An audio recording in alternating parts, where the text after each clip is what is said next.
अस्सलाम वालेकुम। ISSB में फ़र्स्ट डे आपको एक फॉर्म दिया जाता है जिसे बायोडाटा फॉर्म कहते हैं। वो बड़े ध्यान से फ़िल करना चाहिए क्योंकि जितने भी उसके बाद इंटरव्यूज़ दिए जाते हैं, जितने भी आपको GTO टास्क वगैरह जो भी सारी पर्सनैलिटी यहाँ से जज कर ली जाती है इसी बायोडाटा शीट से। इसको बड़े ध्यान से फ़िल करें। मैं आपको प्रेफर करूँगा कि ये शीट आप कहीं से डाउनलोड करके इसकी फ़ोटोकॉपी करा के घर पर बैठकर इसको बार बार प्रैक्टिस करें ताकि जितने भी बाद में टास्क किए जाते हैं वो आप आसानी से कर पाएँ। तो सबसे पहले है कि हाइट लिखनी है अपनी, बैच आइडेंटिटी जो आपको चेस्ट नंबर अलाउ होगा वो आपने लिखना है, आपका वेट कितना है, कोर्स 147 PM लॉन्ग कोर्स चल रहा है वो लिखना है, आइडेंटिफिकेशन मार्क अगर है, डेट जिस डेट को आप फिल कर रहे हो, स्टेशन जो कोहाट वगैरह जहाँ पर भी आप हैं, name in full capital letters ये आप खुद पढ़ लें। यहाँ पर आ गया टोटल फैमिली इनकम जो है अब न्यू बायोडाटा फॉर्म में ये नहीं आती, सिर्फ जस्ट फादर्स इनकम आती है। अब इसके बारे में ये आप सब पढ़ सकते हैं खुद। अब मैरिड आर सिंगल, अब अगर सिंगल हैं तो नीचे वाले ये जो नेम ऑफ़ द हस्बैंड और ऑक्यूपेशन ऑफ वाइफ ये आप ना फिल करें क्योंकि ये आपके रिलेटेड ही नहीं है। योर फेवरेट पर्सनैलिटी इसको बड़े ध्यान से आपने लिखना है और क्योंकि इंटरव्यू में इसके बारे में बहुत सारे क्वेश्चन होंगे कि फेवरेट पर्सनैलिटी कौन है और क्यों है। जो आपने यहाँ पर लिखना है वही इंटरव्यू वगैरह में बताना है।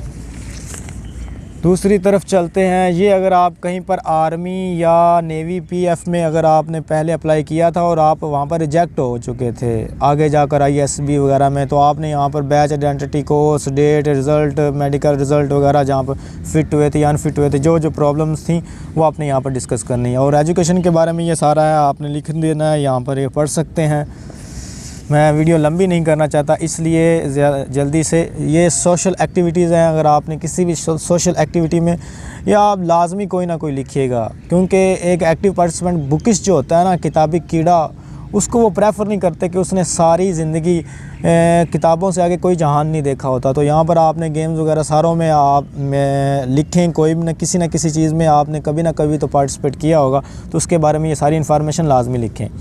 ये games and sports her candidate जो होता है उसमें कोई ना कोई गेम वो खेलता है। अगर आपने यहाँ पर अगर आप लिखते पहले नंबर पर क्रिकेट, दूसरे नंबर पर फुटबॉल, तीसरे नंबर पर आपने बैडमिंटन लिखनी है, तो ये तीनों सीरीज़ वाइज आपने याद रखना है, यानी कि पहले क्रिकेट, फिर फुटबॉल, फिर बैडमिंटन। तो जहाँ पर भी पूछना है या आपने कहीं और लिखना, तो ये तीनों ऐसे तरतीब से लिखना है। ये नहीं पहले आपने फुटबॉल लिख दिया फिर क्रिकेट लिख दिया और यहाँ पर पहले क्रिकेट लिखा था। या आप class of team, school, college, university, उसके बारे में योर पोजीशन, कैप्टन थे आप या सिर्फ एज एक प्लेयर थे, नंबर ऑफ़ ईयर्स प्लेयर, जब प्राइजेज या चैम्पियनशिप वगैरह कोई भी चीज़।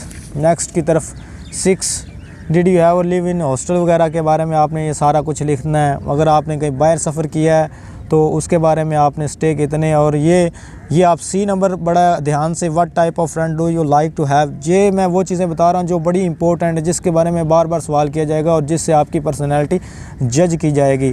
तो आप कौन से फ्रेंड अपनी पर्सनैलिटी के मुताबिक आपने बताना है कि आप लॉयल फ्रेंड चाहते हो, कौन से फ्रेंड आप प्रेफर करते हो, ज़्यादा पढ़ने वाले हों या ज़्यादा इंटरटेनमेंट वाले हों, किस तरह के। योर इंटरेस्ट हॉबी वो आपने लिखनी है जिसके बारे में आपको ज़्यादा से ज़्यादा नॉलेज हो। क्रिकेट लिखना है तो उस क्रिकेट के बारे में पूछ सकता है कि सबसे ज़्यादा रन किसने बनाए थे, कब वर्ल्ड कप जीता, ये सारा कुछ। वो हॉबी वो लिखनी है जिसके बारे में बहुत ज़्यादा नॉलेज हो। Where you brought a village a town, आप कहाँ से हो, और डेट ऑफ बर्थ, और have you been in any military training वगैरह अगर आपने किया या नहीं किया। अगर आप कभी जहाँ ये फोर्सेस के साथ के मुतालिक रहे हो तो उसके बारे में लिखना है। अपने फादर मदर एज और उनकी डेथ के बारे में, अगर हैं डेथ हो गई है तो उनकी ये डेथ के वक्त एज कितनी थी, ये सारा काज ऑफ डेथ ये लिखना है। डिड यू फादर मदर री मैरी, उसके बारे में लिखना है कि दोबारा उन्होंने शादी की या नहीं। उसके और where you brought up are your own parents, क्या आपको आपके वालिदैन ने पाला या चचा मम्मा या कोई आपके दादा वगैरह ने आपको पाला, उसके बारे में आपने लिखना है। अब आ जाता है ये 3rd पेज। तो यहाँ पर हम बात कर लेते हैं if not who did bring up and between what ages. तो अगर आपके अपने वालिदैन ने नहीं आपको पाला तो किसने पाला और कौन कौन सी कब से लेकर कब तक, आपको जवानी तक, बचपन में, या कब तक आपको वो पालते रहे हैं। How much were you absent from school and account of illness, अगर आप 2 हफ्तों से ज़्यादा गैर हाज़िर रहे हैं किसी बीमारी की वजह से वो लिखें।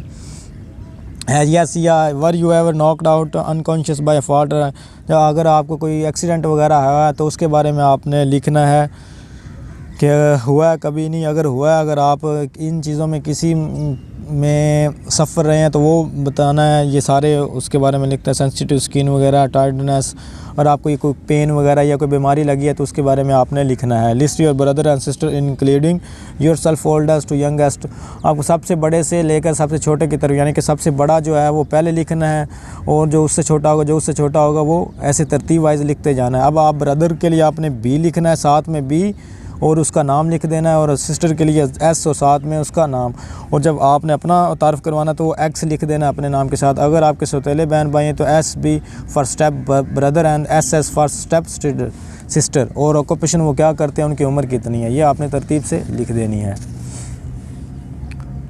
अनएम्प्लॉयड, अगर आपने कहीं पहले एम्प्लॉयमेंट की है तो आप कब छोड़ी है, ये सारा कुछ उसके बारे में। Give below particular fall civil job you have held. Civil employment आपने कभी की है, कोई भी जॉब वगैरह, उसके बारे में आपने ये सारा बताना है। अगर आपने किसी आर्म्ड फोर्सेस में सर्विसेज वगैरह की है तो उसमें ये सारा कुछ उसके हवाले से है।